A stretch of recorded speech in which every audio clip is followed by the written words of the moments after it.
Quiero comenzar leyendo, aunque no será el texto de exposición del día de hoy, un pasaje que está en el capítulo 2 de Filipenses, que personalmente me parece de los más hermosos que hay en las Escrituras.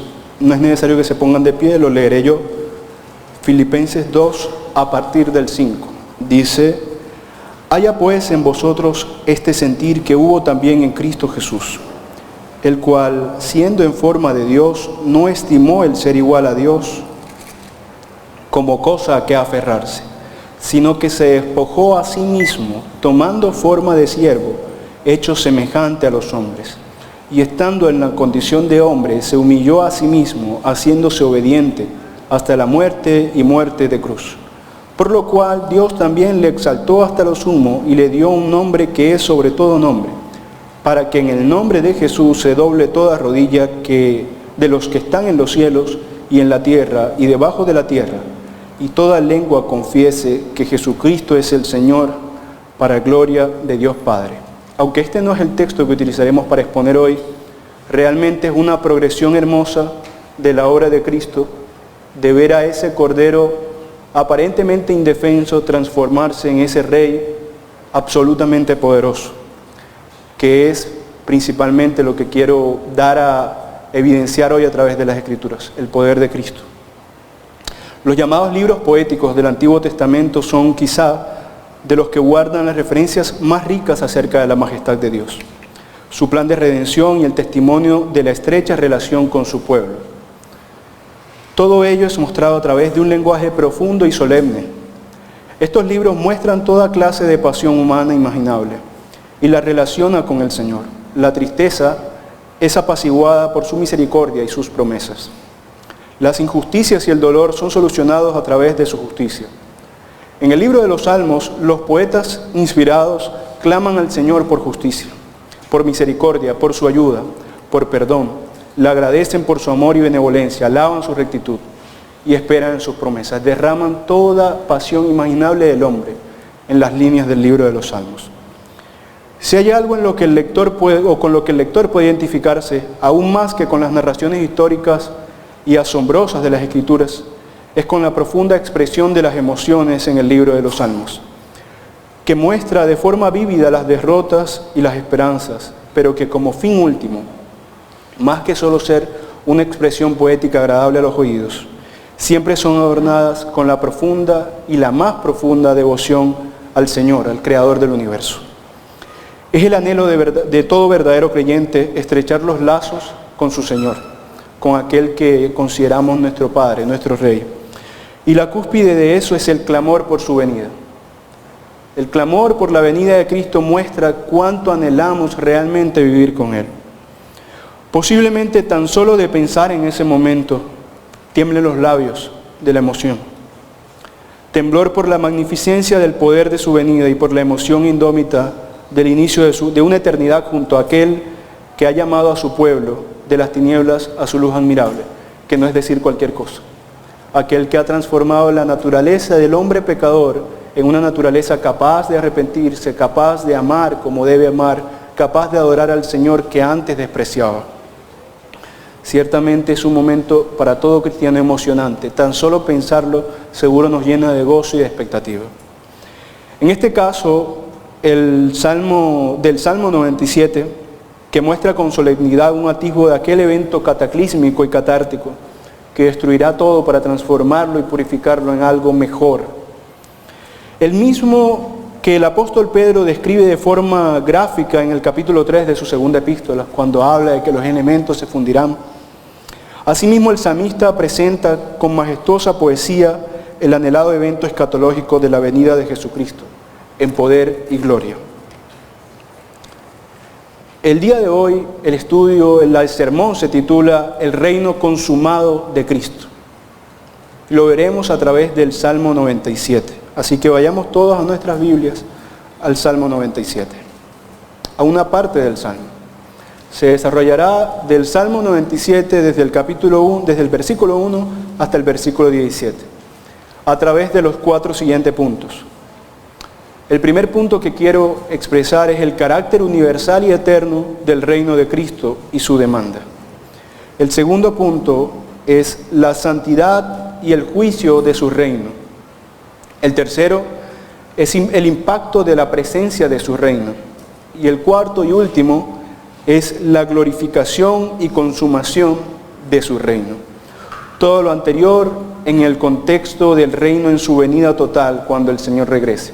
Entendemos, ya hemos estudiado que actualmente el reino de Dios existe, realmente está vigente, pero de forma parcial. Este estudio de hoy, este sermón de hoy apunta al momento precioso de la consumación, como dice la palabra consumación, la totalidad de la aplicación del reino en medio de este mundo. Para eso sí quiero que se pongan de pie para que leamos en reverencia a la palabra el Salmo 97 del verso 1 al 7. Dice así, en la versión Reina Valera del 60. Jehová reina, regocíjese la tierra, alégrense las muchas costas, nube y oscuridad alrededor de él. Justicia y juicio son el cimiento de su trono. Fuego irá delante de él y abrazará a sus enemigos alrededor. Sus relámpagos alumbraron el mundo, la tierra vio y se estremeció. Los montes se derritieron como cera delante de Jehová, delante del Señor de toda la tierra. Los cielos anunciaron su justicia y todos los pueblos vieron su gloria. Avergüéncense todos los que le sirven a las imágenes de talla, los que se glorían en los ídolos. Póstrense a él todos los dioses. Amén. Pueden sentarse.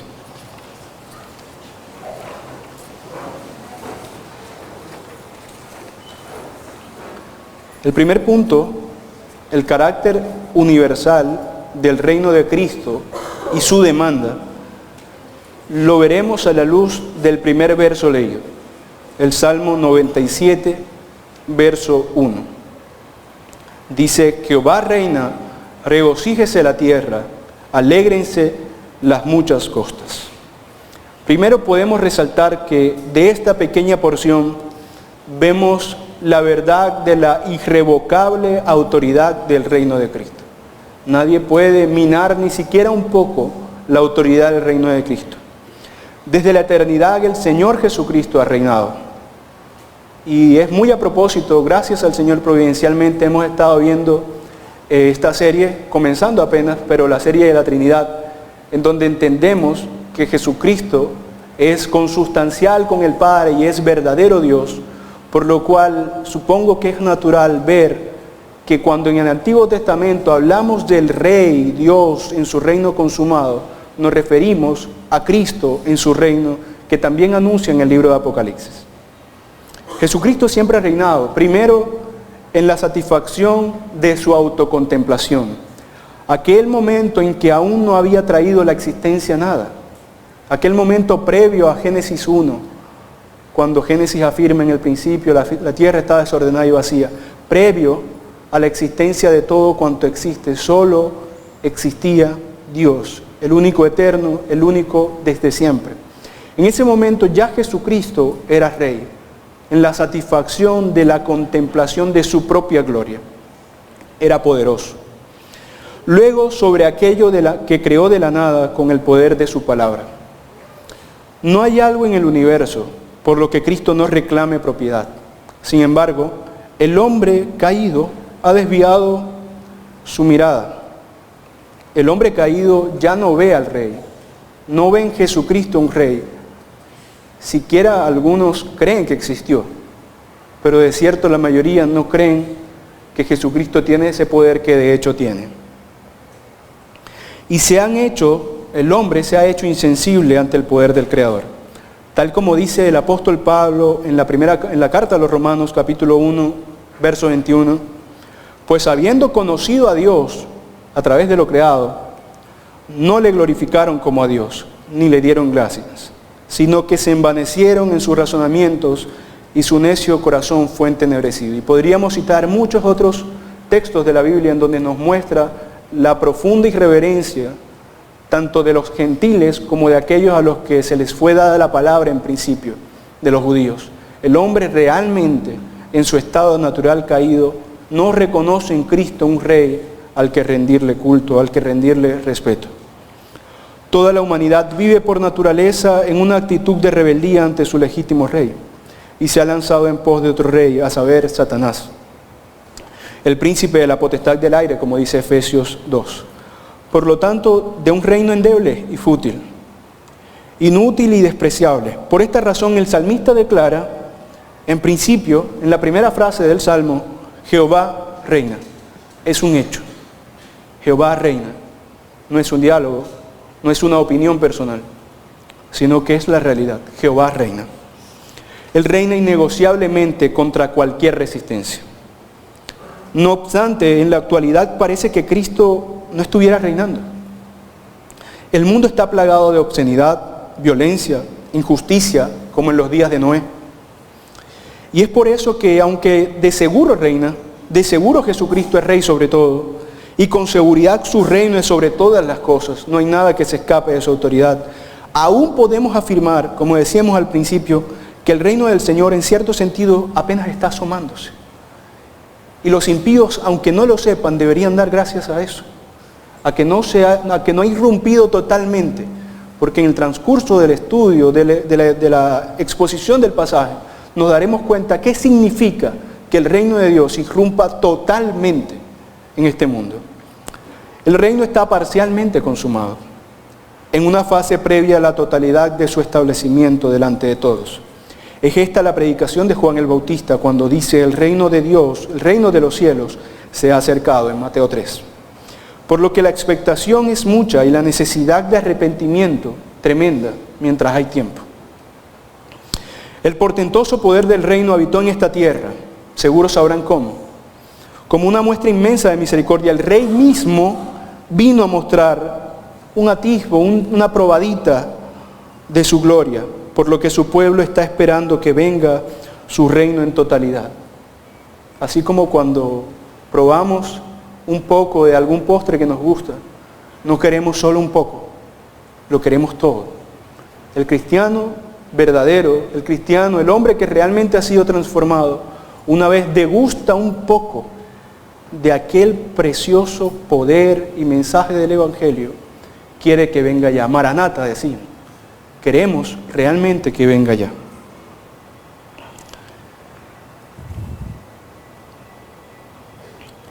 Por lo que esta razón es por la que el pueblo continuamente, no solo en las Escrituras, sino a lo largo de la historia, como está registrado, y ahora mismo nosotros aquí podemos clamar en la oración modelo que se le llama: venga a nosotros tu reino, precisamente porque aún no ha venido en totalidad. El salmista sabe con certeza que es cuestión de perspectiva, de momentos, de tiempo. Es algo, como decimos en muchos signos o a veces en forma poética, el reino de Dios es inminente, la llegada es inminente, es inexorable, es inevitable. Es solo cuestión de tiempo. En una declaración real y actual, pero al mismo tiempo escatológica, el salmista puede clamar: Jehová reina. Además, en esta porción del verso 1 vemos que no solo reina, sino que este reinado es de una naturaleza tal que da unas demandas. Todo reino tiene una población, todo rey tiene vasallos. Cuán maravilloso es ser vasallo de un rey tan portentoso como Cristo. Nuestro rey es el creador de todo. El rey de los cristianos es el creador de todo. Por eso la propia naturaleza del reino demanda con autoridad el regocijo de los vasallos del reino. El salmista dice: primero Jehová reina. Por cuanto Jehová reina, él hace una demanda: regocíjese la tierra, alégrense las muchas costas. El reinado de Jehová además tiene como demanda algo que parece que no es tan pesado: regocijo, gozo, alegría. Pero este regocijo, este gozo, esta alegría, realmente puede ser expresado únicamente por aquel que ve en ese reino algo digno de regocijo, algo digno de gozo, algo digno de alegría. Solo puede ser expresado, este mandato solo puede ser obedecido por aquel que entiende que ese rey de ese reino no es rey de un reino ubicado en un lugar en específico, de unos límites y unas fronteras específicas, sino que ese rey es rey de todo. Y todo rey apaga los focos de rebeldía en su reino. Por lo tanto, el hombre impío difícilmente puede obedecer esta demanda del reino de regocijarse y de alegrarse ante esto. Entonces, ¿para quién es este imperativo? Sino para su pueblo. Son los integrantes del reino los únicos que pueden tomar para sí tal demanda llena de hermosura. Puesto que el panorama para los extraños del reino no es de ningún modo deseable.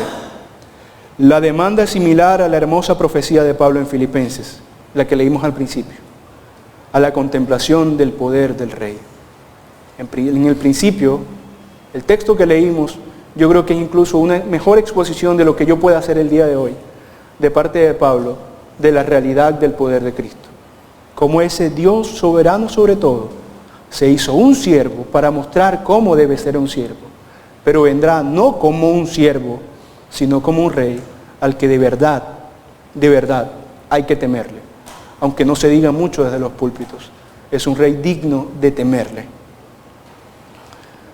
Como segundo punto está la santidad y el juicio de su reino, que observaremos en el versículo 2 del Salmo 97 y la primera parte del verso 4. Dice así: nubes y oscuridad alrededor de él, justicia y juicio son el cimiento de su trono. Fuego irá delante de él y abrazará a sus enemigos alrededor. Sus relámpagos alumbraron el mundo. Hasta allí.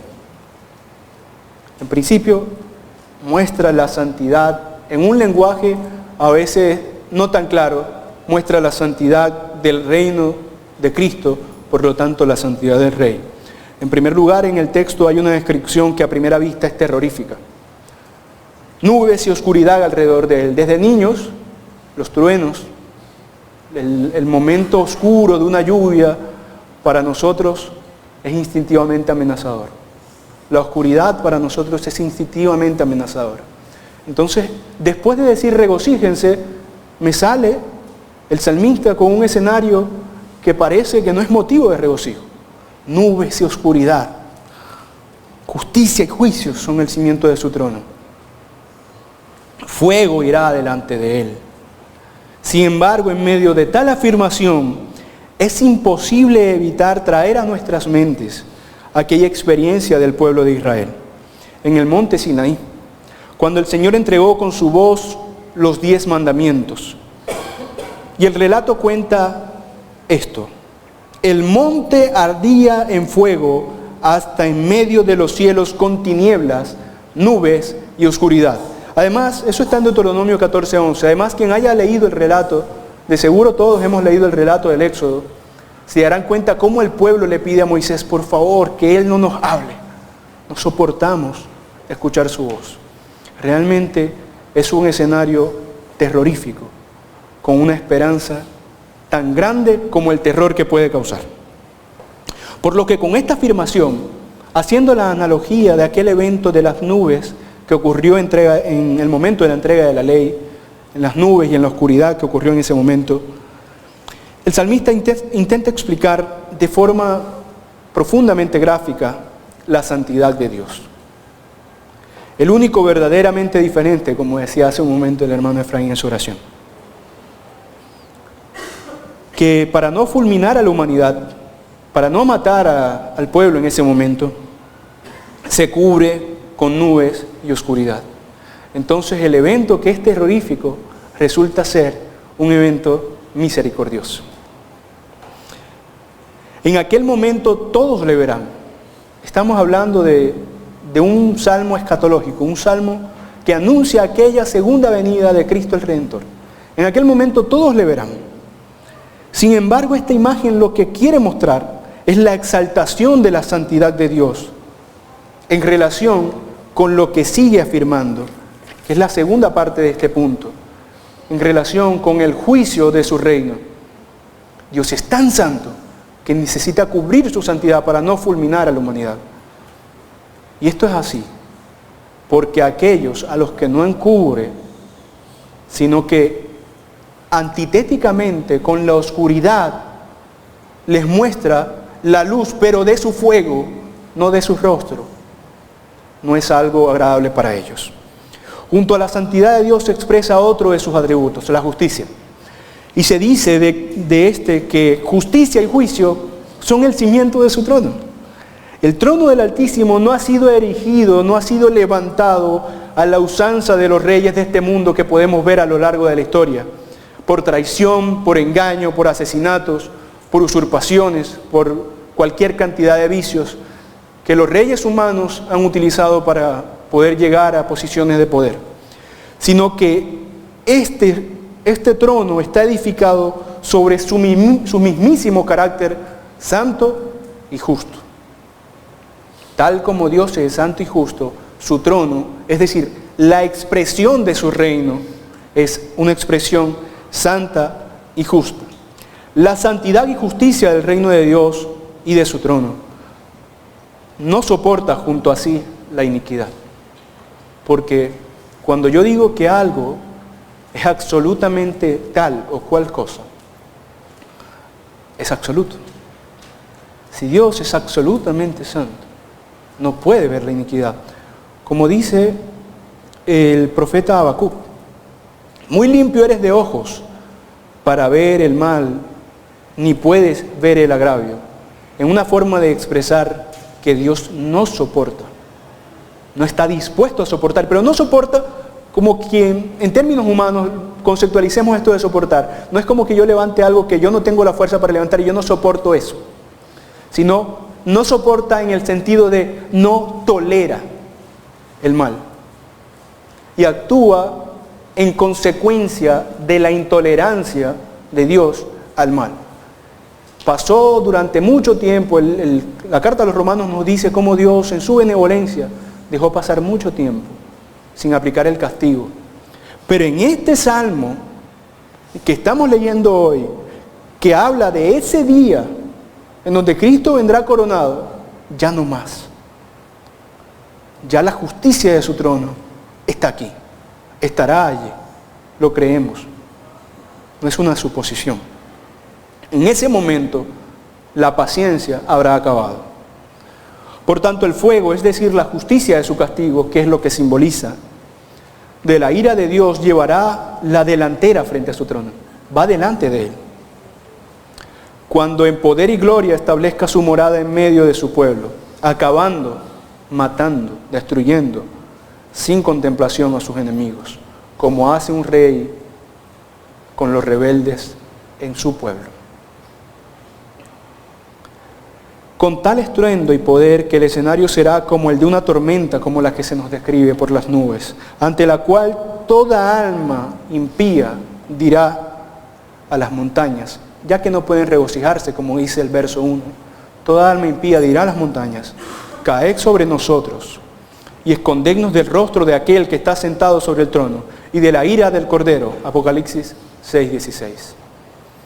Y esto es útil, este verso de Apocalipsis, tanto como el de Filipenses que leímos, para ver cuán equivocados estamos si nosotros pensamos siquiera por un momento que el Cristo que venga en poder y gloria, coronado de justicia y santidad, será el mismo apacible que vino la primera vez para hacer expiación por su pueblo, sino que vendrá sin contemplación. Ya no dirá como le dijo a Pilatos, que no sabes que si yo quisiera, que es por mí, que es por mi Padre, mejor dicho, que tú estás aquí, que no sabes si mi reino fuera de este mundo, mis soldados ya me hubieran rescatado. En ese momento decía eso. Pero en este momento que estamos leyendo como si fuera ahora, pero que será, en ese momento realmente su reino va a haber irrumpido de forma tal en este mundo que no habrá contemplación. Este texto de Apocalipsis, en donde la gente pide a los montes que los maten y los cubran de la ira del Cordero, nos muestra el error tan grande que cometemos cuando vemos a ese Cristo que predican en muchas iglesias, de mucho amor, pero sin ninguna justicia. de mucha santidad, pero que actuaría inconsecuentemente con ella si no castiga a los impíos. En ese momento, el Señor ya no viene como siervo. Vino como siervo, pero en ese momento viene como rey, ejecutando los juicios de un rey. Como tercer punto, queremos ver el impacto de la presencia de su reino.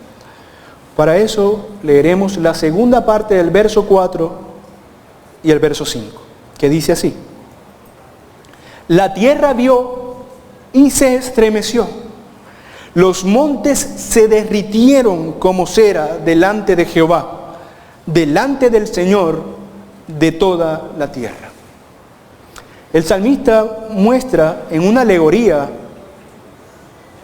que en el escenario de aquel reino, cimentándose aquí, en medio del pueblo, de forma visible, aún lo inanimado, es una alegoría, pero aún lo inanimado actuará con mayor sabiduría que los hombres impíos ante la majestad del Dios y Rey del universo, Jesucristo.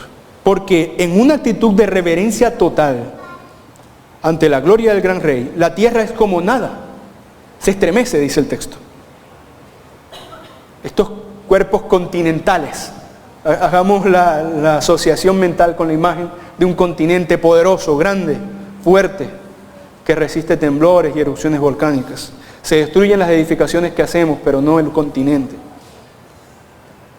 Esta tierra tan inmensa, esas montañas tan grandes, se estremecen, toda la tierra.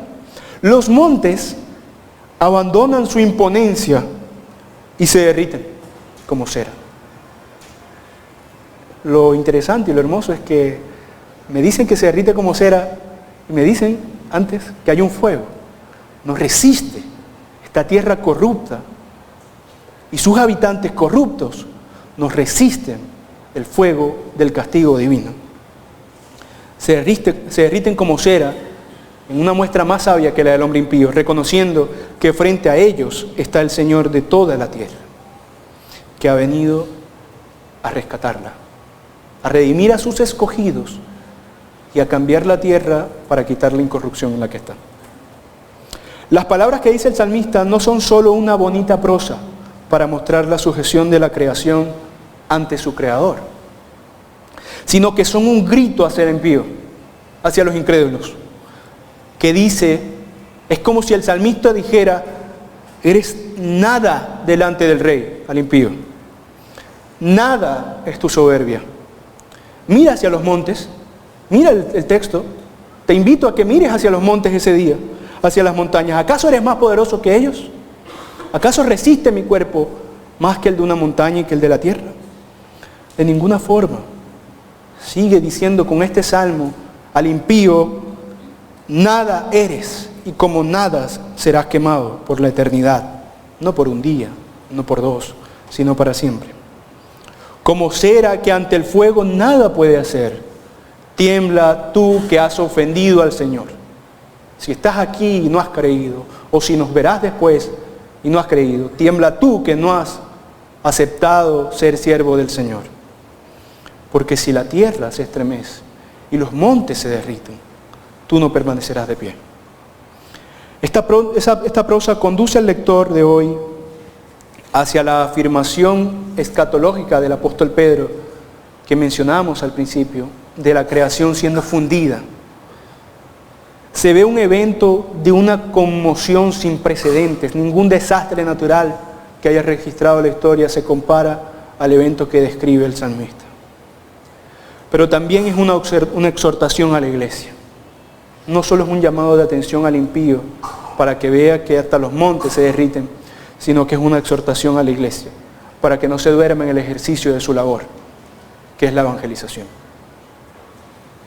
Si los montes son tan sabios para doblegarse ante el Rey, nosotros que tenemos la oportunidad, que no tienen los montes, porque no son personas, no son seres pensantes, de no solo doblegarnos, sino anunciar las virtudes de aquel que os llamó de las tinieblas a su luz admirable.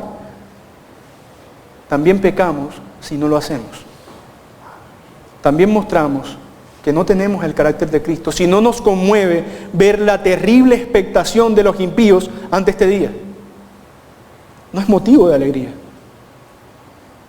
Nosotros no nos alegramos al saber que probablemente nuestros parientes, nuestros amigos cercanos que no han conocido al Señor, están dentro del grupo que recibirán todo el castigo de su poder. Y estamos siendo terriblemente malos y sanguinarios si nos sentimos de alguna forma superior a ellos, porque el fuego de su reino no nos matará, porque a ellos sí. Por eso es una exhortación no solo al que va a ser afectado terriblemente por este evento, sino a nosotros que vemos que muchos serán afectados y en muchas ocasiones callamos, dejando que vayan al fuego eterno.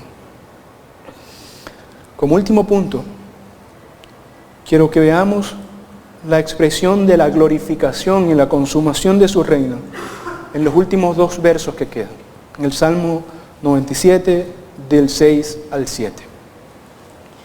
Dice: los cielos anunciaron su justicia y todos los pueblos vieron su gloria. Avergüéncense todos los que sirven a las imágenes de talla, los que se glorían en los ídolos, póstrense a él todos los dioses. Lo hermoso es que aunque esto no ha pasado, en la misericordia del Señor le dio al salmista conocer esto para que quedara escrito antes de que pasara. Y las personas no van a tener que esperar ese día para ver cuán terrible es el castigo, sino que están advertidos de cómo sucederá y de cuál es la urgencia que tiene el pecador de arrepentirse, de creer en Cristo como su Salvador, como su Redentor, como su Rey y reconocerse como su siervo.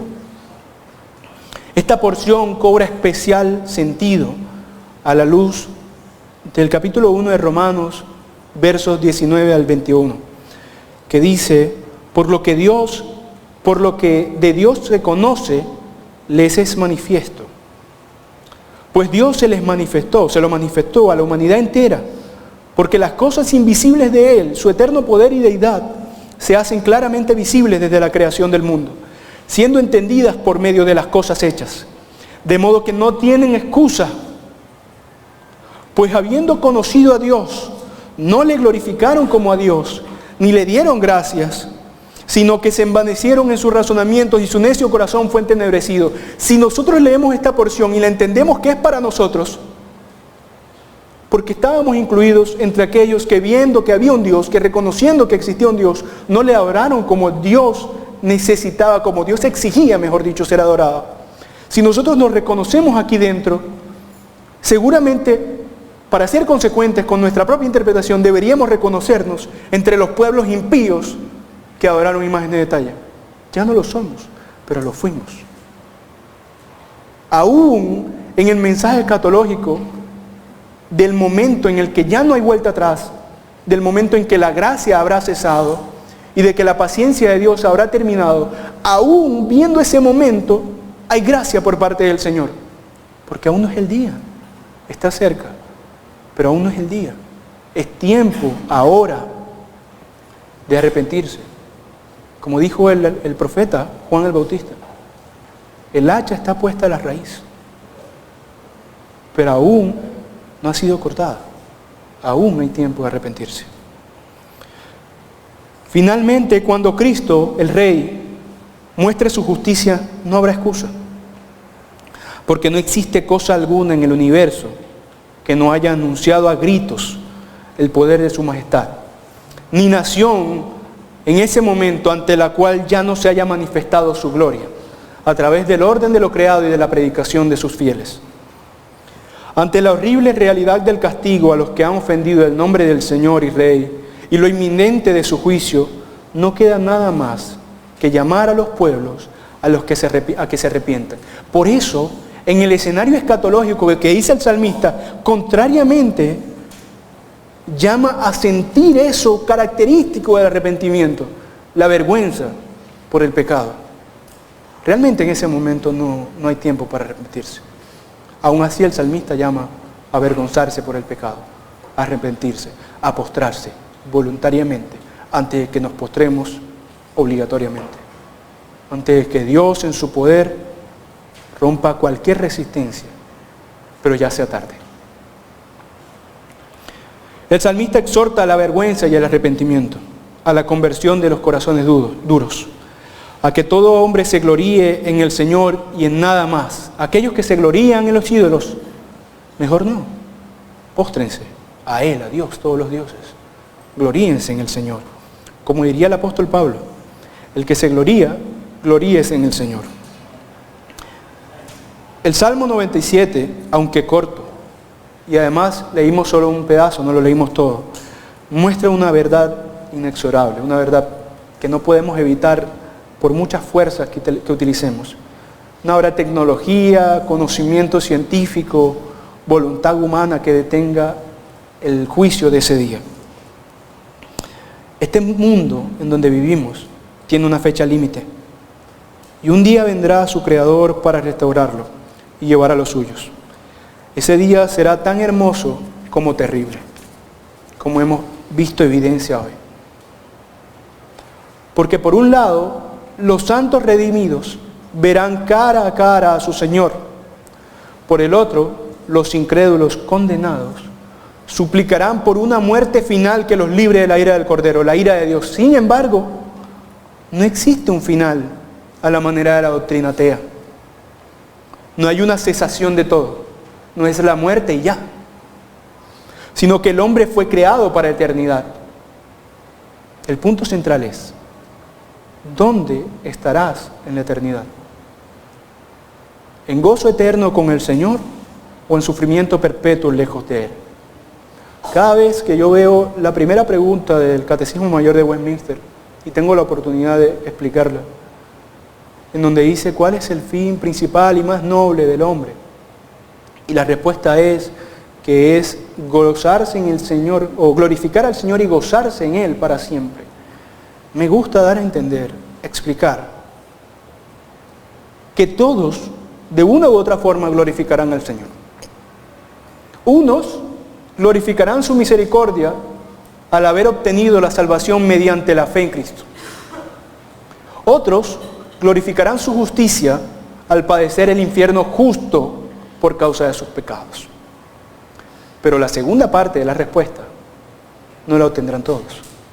Gozar de Él para siempre está reservado solo a aquellos que han ido a Él en arrepentimiento y fe. Solo a aquellos cuyas rodillas se doblaron voluntariamente mientras hubo tiempo de gracia. La única forma de evitar el castigo divino es mediante la obra del Cordero que quita el pecado del mundo. Solo la fe en aquel que dio su vida para la salvación de los que creen en su obra y su majestad es la solución para el tormento eterno. No hay libros de autoayuda, ni meditaciones, ni paz con el universo o cualquier ridiculez que invente este mundo que solucione el problema del tormento eterno, que solucione la deuda que tenemos con Cristo Jesús, con Dios Padre. Si ya hemos visto esto, entonces nos queda por último, me queda a mí por último, hacer un llamado final a sus conciencias. Si no has creído en el Evangelio de Cristo, esto puede ser repetitivo, pero de forma misericordiosa, así sencillo como suena, es lo que debes hacer. Arrepiéntete y cree en el Señor Jesucristo, que es la única solución para evitar el terrible castigo. Si eres creyente, espero que hoy haya servido este mensaje para entender que probablemente estás ofendiendo al Señor si estás dormido, si no has predicado, si te callas cuando debes hablar, si no has usado tus pies para que sean hermosos, como dice el profeta Isaías, en los montes anunciando el reino, anunciando que Jehová reina.